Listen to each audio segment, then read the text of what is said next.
গহপুৰৰ মিণ্টুঘাট অঞ্চলৰ পৰা লৌগুটিলৈ যাবলৈ এতিয়া ৰাইজে দুৰ্বিষহভাৱে যাতায়াত কৰিবলগীয়া হৈছে। মোৰ সহযোগীয়ে দেখাব এনেদৰে খাৰৈ নৈৰ যি সুঁতি আছে সুঁতিৰ ওপৰেদি পানী ফালি তেওঁলোকে প্ৰতিদিনে যাতায়াত কৰিবলগীয়া হয়। কাৰণ ইটো পাৰে কেইবাখনো গাঁও আছে লৌগুটিকে আদি কৰি, আৰু ব্যৱসায় বাণিজ্যৰ ক্ষেত্ৰত দৈনিক শ শ ৰাইজ এই ঠাই দিয়ে যাবলগীয়া হয়।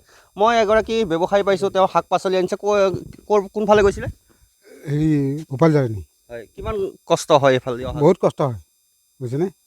নাও দি পাৰ হ'ব লাগে, সময়ত নাপাওঁ। এয়া দেখিছেই, পানীৰ মাজত দি আহিব লাগে, লাহে লাহে বালি। সমস্যা বহুত আমাৰ, কষ্ট হয়, বহুত কষ্ট। ইয়াত এখন আচলতে উন্নত প্ৰযুক্তিৰ দলং এখনৰ ব্যৱস্থা কৰিব পাৰে খাৰৈ নৈৰ ওপৰত। পাৰে, এতিয়া চৰকাৰে কৰি দিয়া নাই আৰু কি কৰিম আৰু, আমাৰ সৈতে অকলেতো নহ'বই। নিশ্চয়। হয়, আপোনালোকতো এই ইটো পাৰে কেইবাখনো গাঁও আছে, কি কি গাঁও আছে? লুগুটি আৰু সৰুতামুলী। বেমাৰ আজাৰ হ'লে কিমান সমস্যা হয় আপোনালোকৰ? সমস্যাটো বহুত হয় আৰু সমস্যাটো মানে আপোনালোকে চাইছে আৰু এই কেনেকুৱা ৰাস্তা এনেকুৱা আছে আৰু আপোনালোকে এইটো চাৰিচকীয়া বাহনটো নাযায় চাগে? নাযায় এতিয়া। বেমাৰ আজাৰ হ'লে কেনেকৈ আনে এই ঠাইলৈকে?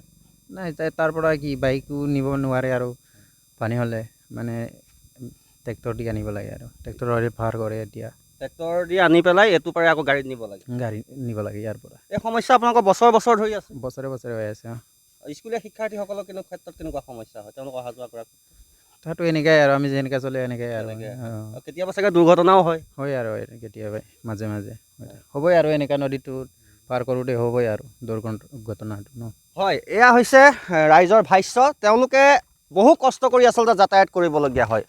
মিণ্টুঘাটৰ পৰা যি লৌগুটি বা গোপালজাৰণি অঞ্চল আছে, সেই অঞ্চলসমূহৰ ৰাইজে প্ৰতিদিনে এনেদৰে দুৰ্বিষহভাৱে তেওঁলোকে পানী ফালি যাতায়াত কৰি থাকিবলগীয়া হৈছে। তেওঁলোকৰ আশা, ইয়াত এখন উন্নত প্ৰযুক্তিৰে দলং নিৰ্মাণ কৰি দিব বিভাগীয় কৰ্তৃপক্ষই।